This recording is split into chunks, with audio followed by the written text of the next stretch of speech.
اعوذ باللہ من الشیطان اللعین الرجیم بسم اللہ الرحمن الرحیم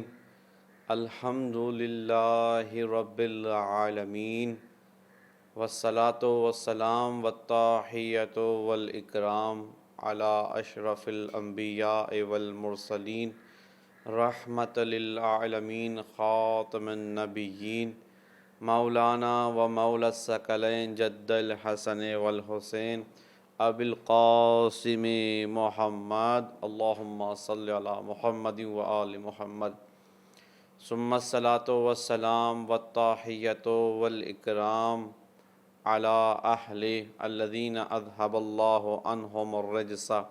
وطہرہم تطہیرا اللہم صلی علی محمد و آل محمد واللعنۃ علی اعدائہم اجمعین من یوم عداوتہم الی قیام یوم الدین اما بعد فقد قال الرحمن فی القرآن بسم اللہ الرحمن الرحیم ام یحسدون الناس علی ما آتاہم اللہ من فضلہ صدق اللہ العلی العظیم اللہم صلی علی محمد و آل محمد وعجل فرجہم۔ تمام تعریفیں اس خالق حقیقی کے لیے سزاوار کہ جو لائق تعریف ہے۔ درود و سلام ہو حضرت محمد مصطفیٰ صلی اللہ علیہ وآلہ وسلم اور آپ کے جانشین اطہار علیہ السلام پر۔ دنیا جہاں کی لعنت اور نفرین ہو دشمنان اہل بیت پر۔ اما بعد، محترم ناظرین کرام، عشرہ ہادہ کی یہ مجالس آپ مدرسہ زہرا اکیڈمی کے توسط سے سماعت فرما رہے ہیں۔ دعا ہے پاک پروردگار سے کہ تجھے واسطہ پنجتن پاک علیہ السلام کا کہ جن کے طفیل اور پاک اسما کے ذریعے سے آئمہ علیہ السلام کی مدد ہوئی، مومنین کی مدد ہوتی ہے، پالنے والے اس ادارہ مدرسہ زہرا اکیڈمی کی بھی مدد فرما، دن دگنی رات چگنی انہیں ترقی عطا فرما، حاسدین کی بری نظروں سے اس مدرسہ زہرا اکیڈمی کو محفوظ فرما، تمام تر آفات آسمانی و آفات ارضی سے محفوظ فرما۔ اس مدرسے میں جتنے بھی مسئولین ہیں، جتنے بھی خدمت گزاران ہیں اور جو بھی اس مدرسے سے وابستہ ہیں، اگر وہ زندہ ہیں تو ان کی توفیقات خیر میں اضافہ فرما، اور اگر وہ مرحوم ہو چکے ہیں تو ان کے درجات کو بلند فرما۔ امام زمانہ کو ان سے راضی اور خوشنود فرما، ان کو امام کے سپاہ میں شمار فرما۔ اما بعد، جیسے کہ آپ کے اذہان عالیہ میں یہ بات محفوظ ہے کہ ہم مسلسل ان مجالس میں ایک عنوان کے تحت گفتگو کرتے آئے ہیں، اور وہ موضوع ہمارا جس پر ہم نے ابھی تک اپنی استطاعت اور توفیق الہیہ کے مطابق گفتگو کی، وہ یہ ہے کہ اوصاف ائمہ علیہ السلام اور اوصاف شیعان اہل بیت علیہ السلام، کہ جس میں ہم نے قرآن اور حدیث اور روایت کی روشنی میں مختلف طریقوں سے اوصاف ائمہ علیہ السلام کو اور اوصاف شیعان اہل بیت علیہ السلام کو بیان فرمایا۔ یقیناً یہ وہ موضوع ہے کہ جو موضوع آج کے دور کے تقاضات کو پورا کرتا ہوا ہمیں نظر آتا ہے۔ انہی اوصاف میں سے آج ایک وصف جو ہم بیان کریں گے وہ یہ ہے کہ خداوند عالم نے قرآن مجید میں سرور کائنات رحمت العالمین حضرت محمد مصطفیٰ صلی اللہ علیہ وآلہ وسلم، اللہم صلی علی محمد و آل محمد کے بعد جن ہستیوں کا ذکر اس انداز میں کیا کہ ان کی نظیر کوئی ہمیں نہیں ملتی، وہ یقیناً ائمہ علیہ السلام ہیں۔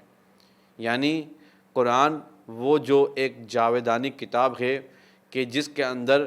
انسان تا قیامت تک رہنے والی انسانیت کے لیے ضابطۂ اخلاق اور حیات ہے، کہ جس کی ہر ایک آیت، ہر ایک سورہ، بلکہ ہر ایک لفظ مصلحت اور حکمت سے پور ہے، اس میں یقیناً کسی بھی اضافی گفتگو کی گنجائش نظر نہیں آتی۔ اس کتاب میں کہی جانے والی بات انسان کی ضابطۂ اخلاق کو ملحوظ خاطر رکھ کر بیان کی جاتی ہے۔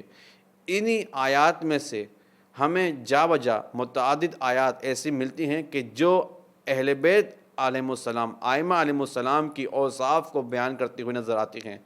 پھر چاہے وہ آیات چھوٹی ہوں یا بڑی ہوں، مختصر ہوں یا طویل ہوں، حضر میں بیان کی گئی ہوں یا سفر میں نازل ہوں۔ اسی وجہ سے خداوند عالم نے قرآن مجید میں ایک جگہ ارشاد فرمایا، بسم اللہ الرحمن الرحیم، ام یحسدون الناس علی ما آتاہم اللہ من فضلہ، کہ ترجمہ کہ لوگ حسد کرتے ہیں ان لوگوں سے کہ جن پر خدا نے اپنا خاص فضل نازل کیا، کہ جن پر خدا کی خاص نظر رحمت اور کرم ہے، لوگ ان سے حسد کرتے ہیں۔ یقیناً ائمہ علیہم السلام کی شان میں ایک خاصی تعداد میں آیات موجود ہیں جو ائمہ علیہم السلام کی مدحت بیان کرتی ہیں۔ اسی لیے مولا متقیان امیر المؤمنین جناب علی ابن ابی طالب علیہ السلام، اللہم صلی علی محمد وآل محمد کا وہ فرمان ہمیں نظر آتا ہے کہ امام فرماتے ہیں کہ قرآن 3 حصوں میں تقسیم کیا جا سکتا ہے، یعنی ایک جہد سے اگر تقسیم کیا جائے تو قرآن کے 3 حصے ہو سکتے ہیں۔ امام فرماتے ہیں کہ ایک حصہ وہ ہے کہ جو حلال اور حرام یعنی فقہ سے مربوط ہے، جو فروعات کو بیان کرتا ہوا نظر آتا ہے۔ ایک حصہ ہماری شان میں نازل ہوا اور قرآن کا ایک حصہ ہمارے دشمنوں کی سرزنش میں نازل ہوا۔ یعنی اگر ہم اس آیت کی ذیل میں قرآن کو دیکھیں تو قرآن کی پھر چند صورتیں، یہ چند آیتیں نہیں بلکہ قرآن کا ہمیں ایک ثلث اس انداز میں نظر آتا ہے کہ جو ائمہ علیہم السلام کی مدحت کرتا ہوا نظر آتا ہے۔ اور شاید یہی وجہ اور سبب ہوا کہ ائمہ علیہم السلام سے جس قدر حسد کیا گیا، جس قدر ان سے بغض رکھا گیا، اس کی ہمیں نظر نہیں ملتی۔ من جملہ شواہد میں سے ایک واقعہ جو کہ کتاب بحار الانوار میں ہمیں اس انداز میں ملتا ہے کہ جب مولا متقیان کو ظاہری حکومت دی گئی، اس لیے کہ مولا متقیان کی حکومت صرف کوفہ یا مکہ یا مدینہ پر محیط اور مشتمل نہ تھی، بلکہ آپ کی حکومت اس دنیا پر بھی نہیں بلکہ اس تمام کائنات پر مشتمل ہے۔ لیکن جب اس کائنات میں موجود ہماری دنیا اور دنیا میں موجود ایک چھوٹا سا خشکی کا ٹکڑا کوفہ اور دیگر علاقوں کی ظاہری حکومت کو عطا کیا گیا تو اس وقت مولا متقیان کے پاس چند افراد آئے اور آنے کے بعد کہتے ہیں کہ مولا کہ آپ کی جو حکومت ہے، جو آپ کا ضابطۂ حکومت ہے وہ دیگر حکومتوں سے مختلف ہے۔ کیوں؟ اس لیے کہ مولا متقیان کی سیرت اور سنت یہ تھی کہ وہ بیت المال کے تمام حصے کو، بیت المال میں جو موجود حصہ تھا مال و متاع دنیا کا، وہ سب میں مساوی اعتبار سے برابری کے لحاظ سے تقسیم کیا کرتے تھے۔ یہ نہیں دیکھتے تھے کہ یہ میرا رشتہ دار ہے، یہ میرا دوست ہے، یہ میرا ہمسایہ ہے، اس کو زیادہ دے دوں، اس کو کم کر دوں، اس کو نہیں دوں گا، اس کو کل دوں گا، نہیں، بلکہ آپ مساوانہ طور پر سب کو بیت المال سے عطا کرتے تھے۔ اور اسی وجہ سے وہ لوگ کہ جن کو مولا علیہ السلام کی سن 35 ہجری میں قائم ہونے والی حکومت سے پہلے جو وظیفہ ملتا تھا وہ شاید زیادہ ہوا کرتا تھا، لہٰذا وہ لوگ مولا کے دشمن ہو گئے۔ تو کچھ لوگ مولا کے ساتھی آئے اور کہنے لگے مولا آپ کا جو طریقہ کار حکومت ہے وہ آپ کے لیے خطرہ ہے،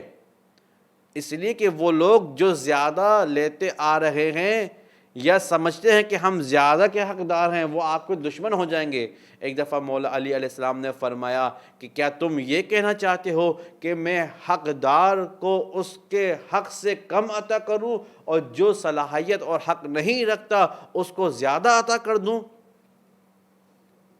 مولا نے فرمایا یقیناً اگر میں نے ایسا کیا تو یہ خداوند عالم کی رضایت کے عین برخلاف ہے۔ یہ پہلی شاہد مثال ہمیں نظر آتی ہے کہ مولا علی علیہ السلام یا دیگر ائمہ علیہم السلام کے میاونہ روی سے، عدل و انصاف سے، حسن سیرت سے لوگ آپ سے نفرت کرنے لگے، اور اسی لیے کتاب الہی میں قرآن مجید میں خداوند عالم نے فرمایا بسم اللہ الرحمن الرحیم ام یحسدون الناس علی ما آتاہم اللہ من فضل، کہ لوگ تو اہل بیت علیہم السلام سے حسد کرتے ہیں اس لیے کہ جو فضیلت اللہ نے اہل بیت علیہم السلام کو، ائمہ علیہم السلام کو عطا کی ہے، یقیناً لوگ حسد کرتے ہیں۔ اور کیا فضیلت عطا کی ہے ائمہ علیہم السلام کو، یہ آج وہ وصف ہم بیان کریں گے کہ جو شاید تمام اوصاف میں فضیلت اور برتری رکھتی ہے، کہ اللہ نے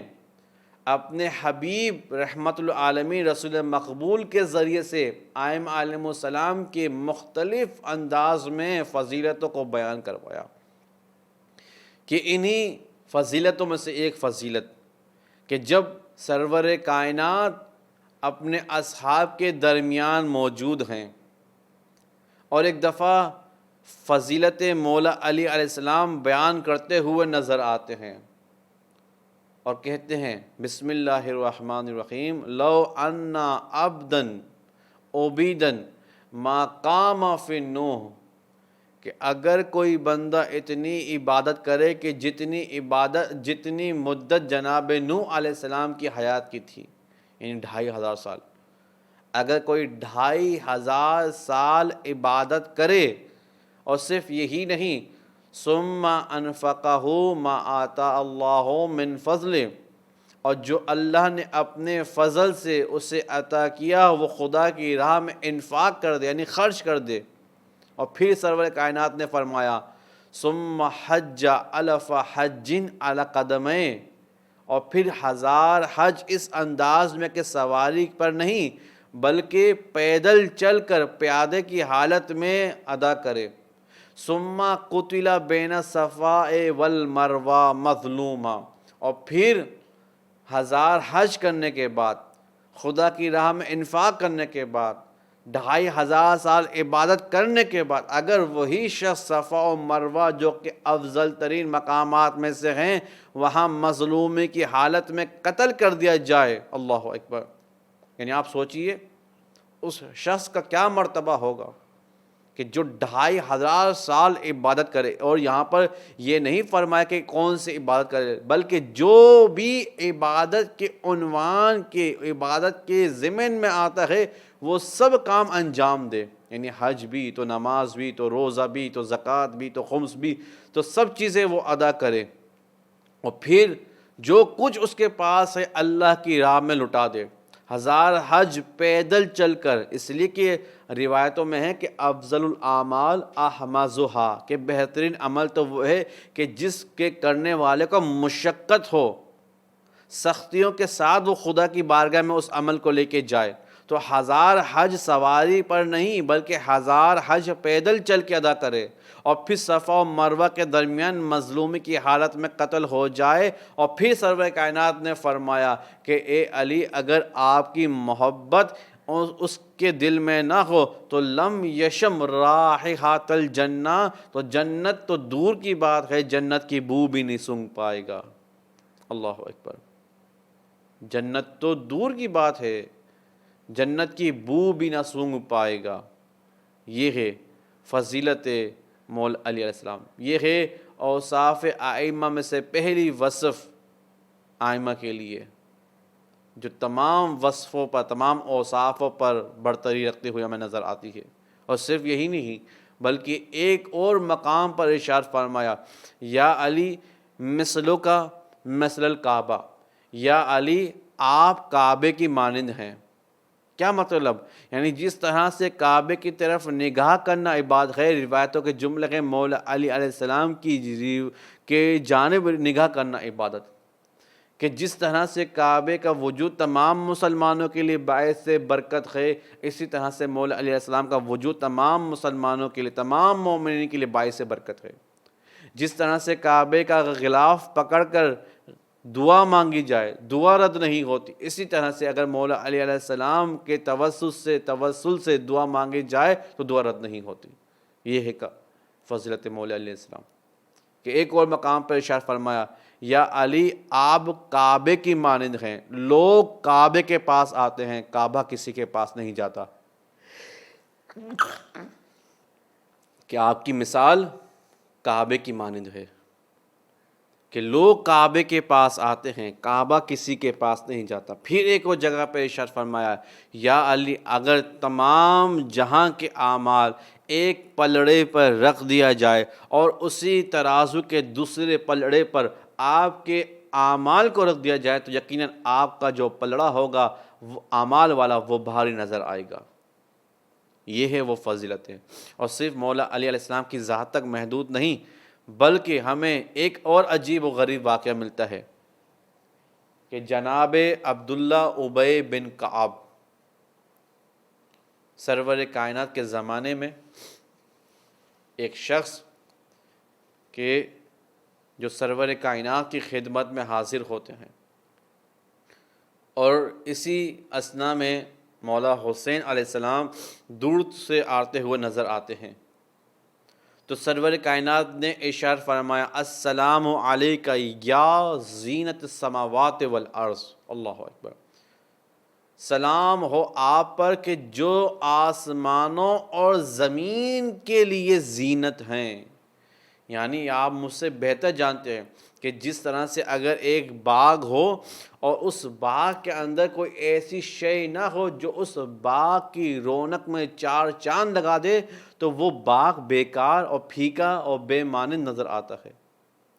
لیکن اگر اس باغ میں کوئی ایک ایسی چیز مثل گلاب کا پھول آ جائے تو اب اس باغ کی رونقیں بڑھ جاتی ہیں، لوگوں کی توجہ اس باغ کی طرف مرکوز ہو جاتی ہیں۔ اسی طرح سے مولا حسین علیہ السلام کی ذات بابرکت اس زمین کے لیے، اس دنیا کے لیے، آسمانوں کے لیے باعث زینت ہے۔ اور یہ کون فرما رہا ہے؟ سرور کائنات فرما رہے ہیں کہ جن کے لیے اللہ نے فرمایا کہ وما ینطق عن الہویٰ، کہ یہ اپنے پاس سے کچھ کلام نہیں فرماتے جب تک کہ خداوند عالم کا ارادہ نہ ہو۔ ایک دفعہ جناب ابی بن کعب گھبرا گئے اور تعجب کر کے کہنے لگے، یا رسول اللہ، کیا آپ کے علاوہ بھی، اللہ اکبر، کیا آپ کے علاوہ بھی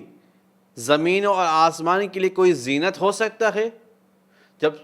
یہ سنا تو سرور کائنات نے فرمایا کہ تم کیا جانو مولا حسین علیہ السلام کی عظمت کو، ارے عرش والے فرش والوں سے زیادہ مولا حسین کا احترام کرتے ہیں۔ اور پھر سرور کائنات نے فرمایا مدت مولا حسین علیہ السلام میں کہ دیکھو عرش یمین پر لکھا ہوا ہے، ان الحسین مصباح الہدیٰ وسفینۃ النجاہ، کہ حسین ہدایت کا نور ہیں اور نجات کی کشتی ہیں۔ اللہ اکبر، یہ ہے وہ فضیلتیں، یہ ہیں وہ اوصاف کہ جن اوصاف کے ذریعے سے ائمہ علیہ السلام دیگر لوگوں سے منفرد اور ممتاز نظر آتے ہیں،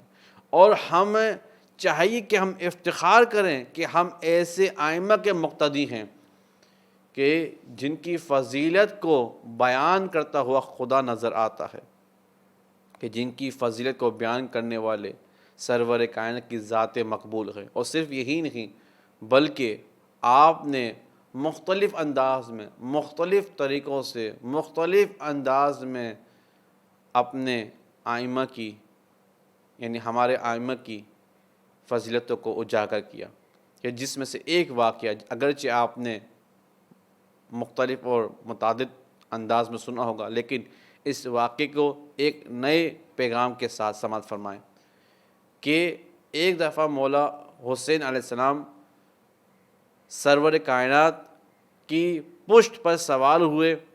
اس وقت کہ جب سرور کائنات حالت سجدہ میں مصروف تھے۔ یقیناً آپ نے یہ واقعہ مجھ سے پہلے دیگر خطبہ سے سنا ہوگا، لیکن ایک نیا پیغام آپ مومنین کے لیے کہ سرور کائنات نماز کی حالت میں مصروف ہیں، دوران سجدہ محو عبادت ہیں، اور مولا حسین علیہ السلام سرور کائنات کی پشت پر سوار ہو گئے۔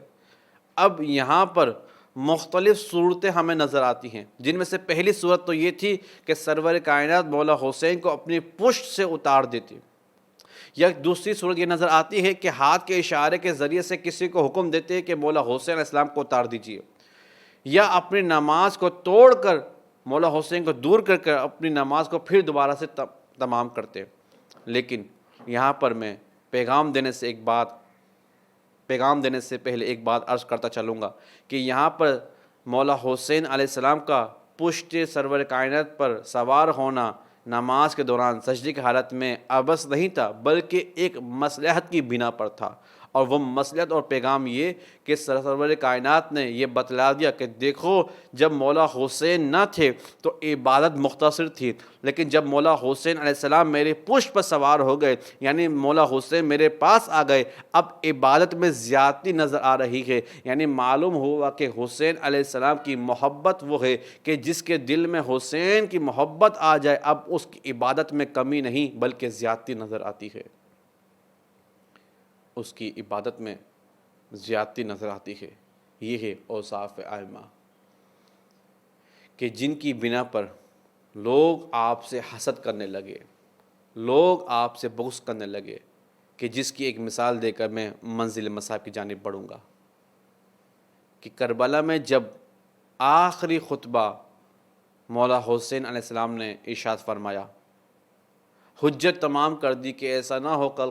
کو کوئی یہ کہے کہ ہمیں نہیں معلوم تھا کہ مد مقابل کون ہے۔ اپنا تعارف کروایا، اپنے آپ کو پہچانوایا، پھر جب لوگوں نے پہچان لیا، اقرار کر لیا کہ آپ کون ہیں، تو پھر مولا حسین علیہ السلام نے فرمایا کہ آخر کیا وجہ ہے کہ تم میرے خون کے پیاسے ہو؟ جواب آیا کہ وہ بغض جو ہمارے سینوں میں دوڑ رہا ہے آپ کے بابا مولا علی کے لیے، اس نے ہمیں مجبور کیا کہ ہم کربلا میں آپ کے مد مقابل آ کے کھڑے ہوں۔ بس یہی بغض سبب بنا کہ کربلا میں کسی بھی ساتھی مولا حسین پر رحم نہ کیا گیا۔ لہٰذا ایک ایسا خاندان دریافت کرو کہ جو بہادری میں، شجاعت میں اپنی مثال آپ ہو، تاکہ اس بہادر قبیلے کی بہادر خاتون سے شادی کر کر میں ایک ایسی اولاد اللہ سے مانگوں جو کربلا میں میرے حسین کا ناصر اور مددگار بن سکے۔ کون عباس؟ وہ عباس کہ جس کے آسرے مولا حسین ولید کے دربار میں آئے اور کہا کہ اے عباس، کہ دیکھو جب میری آواز بلند ہو نا تو تم میری مدد کو آ جانا۔ کون عباس؟ وہ عباس کہ جو جناب زینب سلام اللہ علیہ کی چادر کا محافظ ہے۔ اس لیے کہ جب جناب خوئی قدس سے روح مولا عباس علمدار علیہ السلام کی زیارت کے لیے آتے تھے تو عجیب جملوں میں جناب عباس کو مخاطب کر کے سلام فرماتے تھے، کہتے تھے السلام علیکہ یا حجاب الزینب، اے زینب کے چادر کے محافظ عباس، آپ پر سلام ہو۔ السلام علیکہ یا شباب الحسین، اے حسین کی جوانی عباس، آپ پر سلام ہو۔ ارے کیسی جوانی؟ ارے ایسی جوانی کہ جس کے جانے کے بعد، یعنی مولا عباس کے جانے کے بعد مولا حسین کی کمر پر خم آ گیا اور تڑپ کے فرمایا الآن ان کا سرا زہری، اے عباس تیرے جانے سے حسین کی کمر جھک گئی۔ ہاں عزادارو، ایک وقت وہ بھی آیا کہ جب امتحان حسین میں ایک امتحان یہ بھی تھا کہ ایک 57 سالہ بوڑھے بھائی سے 32 سالہ کڑیل جوان بھائی نے فرمایا اے آقا اب عباس کو مرنے کی اجازت دیجئے، ارے بہت مشکل ہو گیا، ارے میرے لیے زندگی تنگ ہو گئی کہ میرے سامنے ایک ایک کر کر ہر کوئی آپ پر اپنی جان کو قربان کرے اور عباس دیکھتا رہے، اے آقا مجھے اجازت دیجئے۔ مجھے نہیں معلوم کہ کس طرح سے اجازت دی، بس اتنا معلوم ہے کہ جب سنا کہ عباس سے علمدار آئے ہیں، مرنے کی اجازت مانگتے ہیں، ایک دفعہ گریہ کرنا شروع کیا، اپنی بے بسی کو ظاہر کرنا شروع کیا، تڑپ کے کہنے لگے عباس تو میری فوج کا سالار ہے۔ مولا عباس نے فرمایا اے آقا وہ فوج کہاں جس کا میں سپہ سالار ہوں، ارے جہاں فوج ہوتی ہے وہیں سپہ سالار ہوتا ہے، مولا میری فوج چلی گئی ہے، مجھے بھی وہیں جانے کی اجازت دیجئے۔ اب مجھے نہیں معلوم کہ کس طرح سے اجازت دی، اتنا معلوم ہے کہ مولا عباس ذوالجنہ کی زین پر سوار ہوئے، ایک ہاتھ میں علم ہے تو دوسرے ہاتھ میں مشکیزہ اور ایک ٹوٹا ہوا نیزہ ہے، نگاہیں عباس نہر فرات پر مرکوز ہیں، ذہن میں خیال جناب سکینہ ہے۔ ایک دفعہ ذوالجنہ کو ایڑ لگا کر ذوالجنہ کو دوڑنے کا اشارہ کیا، ذوالجنہ عباس دوڑتا ہوا دشمنوں کو چیرتا ہوا نہر فرات پر جا کر جب رکا، ایک دفعہ مولا عباس نے مشکیزہ سکینہ کو لیا، نہر فرات میں ڈال کر پانی بھرنا شروع کیا، کبھی بہتی ہوئی فرات کو دیکھتے، ارے کبھی خیاموں کی جانب رخ کر کر العطش کی صداؤں کو محسوس کرتے۔ بس ذہن عباس میں ایک بات ہے کہ عباس کسی طرح سے بھی پانی کو خیام حسینی میں لے کے جانا ہے۔ اب مشکیزے کو بھرا، ذوالجنہ کی زین پر پھر سے سوار ہوئے، ذوالجنہ کو ایڑ لگائی، دوڑنے کا اشارہ کیا، ذوالجنہ نے دوڑنا شروع کیا، لیکن یہ کیا کہ کہیں سے پتھر آتے ہیں، کہیں سے تیروں کی بارش ہوتی ہے۔ ابن سعد کہتا ہے اے شمر اگر یہ پانی خیام حسینی تک پہنچ گیا تو ہم ہار جائیں گے، ہماری شکست یقینی ہے، کسی طرح سے بھی یہ پانی خیام حسینی تک نہ پہنچے۔ ارے پھر کیا ہوا، تیروں کی بارش ہوئی، چاروں طرف سے حملہ کیا گیا، دشمنوں کے نرغے میں ام البنین کا لال عباس ہے، زخموں سے چور، خون جا بجا جگہ سے ریزتا ہوا، لیکن جناب عباس مشکیزہ سکینہ کو لیے ہوئے خیام حسینی کی جانب دوڑتے ہوئے صرف یہی اپنے آپ سے کہتے عباس زخموں کی فکر نہ کر، اے عباس پانی کو خیام حسینی تک پہنچا دے۔ لیکن یہ کیا ہوا، روایت کے جملے ہیں، مقتل کی کتابوں نے بیان کیا کہ ایک پیڑ کے پیچھے چھپ کر ایک لعین نے ایک ایسا وار کیا، میرے مولا عباس کا دایاں بازو اور پھر بایاں بازو جب قطع ہوا، علم ٹھنڈا ہوا، مشکیزے کو دندان مبارک میں سنبھالا، لیکن اسی اسنا میں ایک ظالم نے ایک ایسا تیر چلایا جو میرے مولا عباس کی آنکھ میں پیوست ہوا، ارے ہاتھ موجود نہ تھے کہ تیر کو نکال کر درد میں کمی لاتے۔ ایک دفعہ رکوع کی حالت میں گئے، چاہا کہ زانوں میں تیر کو پھنسا کر تیر کو نکالا جائے، جیسے ہی زانوں میں تیر کو پھنسا کر رکوع کی حالت اختیار کی۔ ایک لعین نے ایک ایسا گرز لگایا کہ میرے مولا عباس بنا ہاتھوں کے آنکھ میں تیر کھائے ہوئے، ارے زخمی بدن دوڑتے ہوئے ذوالجناح سے اللہ جانے کس طرح زمین کی زینت بنے۔ ایک دفعہ جیسے ہی زمین کی زینت بنے تڑپ کر فرمایا السلام علیکہ یا ابا عبداللہ، اے آقا حسین میری مدد کو آئیے۔ بس آخری جملے مصیبت کا بیان کرنے لگا ہوں، ادھر مولا حسین نے سنا مولا عباس نے مدد کو پکارا ہے۔ ایک دفعہ مولا حسین مولا عباس کی جانب بڑھے ہیں، یہ کہتے ہوئے بڑھے ہیں عباس الان ان کا سرا زہری، عباس میری کمر ٹوٹ گئی، عباس وہ آنکھیں جو تیرے وجود سے سویا نہ کرتی تھی آج سے وہ آنکھیں سکون سے سوئیں گی۔ ایک دفعہ مصیبتوں کو بیان کرتے ہوئے آئے ہیں مولا حسین مولا عباس کی جانب۔ ارے کیا دیکھتے ہیں، اللہ نہ کرے کبھی کسی بھائی پر پردیسی میں یہ وقت آئے جو میرے مولا حسین پر آیا۔ کیا دیکھتے ہیں، 32 سالہ جوان بھائی ہے، ہاتھ سالم نہیں ہے، آنکھ میں تیر ہے، سر شگافتہ ہے، زخموں پہ زخم کھائے ہوئے ہیں۔ الا لعنت اللہ علی قوم الظالمین وسیعلم الذین ای منقلب ینقلبون۔